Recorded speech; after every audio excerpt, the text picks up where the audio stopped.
Stigmata.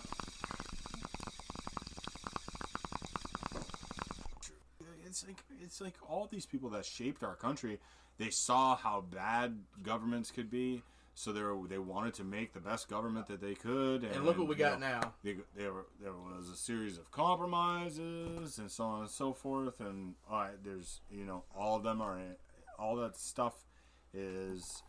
The road to hell is paved with good intention. Well, my roads. That's it. But who built the road without taxation? Sorry. Taxation is theft. We love you, Dan Berman. I'm going to say again, taxation is theft. It's okay. Don't shoot a White Claw, okay? Okay, people need to look that up. The guy shooting the can of White Claw. It's just White Claw. It's just I don't endorse doing that. Just type in taxation is theft and you will automatically see the video. It's there. I think the dangers of that is that we can't go from where we're at to nothing, and that's what people want. And we've let the disparity between the very rich 1% and the rest of us is that they're the ones that are making all the rules, they're making all the laws. There's no thought to anyone else but that aristocracy, essentially. There's been a big movement about getting younger members of Congress that are, for the most part, trying to make a difference.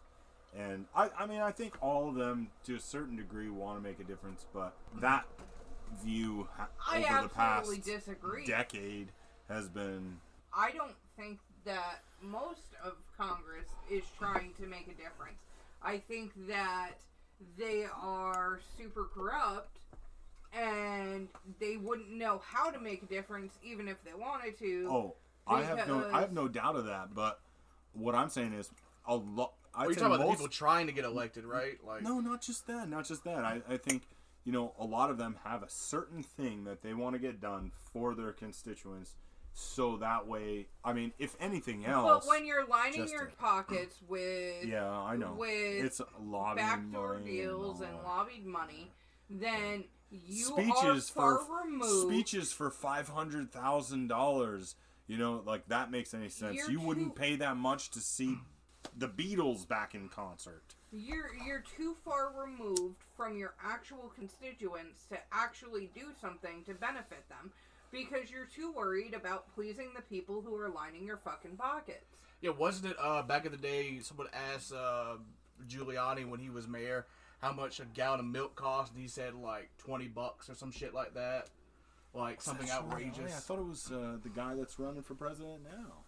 It might be. No, what's it, Bloomberg? No, Bloomberg? Yeah, it might have been Bloomberg. Maybe. I thought it was Giuliani. I don't know. That's everybody look it up. That's the point, though. Is like it's essentially an aristocracy now. You have all the people that are creating the laws are people that are completely out of touch with reality, actual people in the country, and that's why you see this poll. Like I said, there's a lot of younger Congress people that are kind of they have their finger on the pulse of the community. Yes, I think so.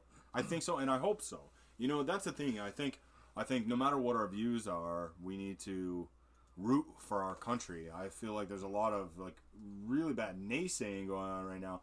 It's like maybe we do have a lot to fix and a lot of issues to work through, but I think we all just want to do the best for our country. That's what we should all want. And I really hope that these young Congress people are really working in earnest, like they appear to be, to try their best to, even if I don't agree personally with their policies, or if I do, that I hope that the change is to a more centrist view, and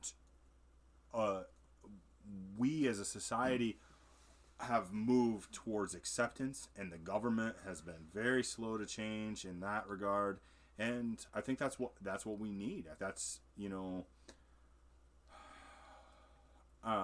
it's a very important thing to have, but we also need to understand that the other side is that we can't lose what made this country great in the first place, and that's that that founding document. Oh, but good God, if you talk to some people, it's, well, this country was founded on racism. Sorry. That was...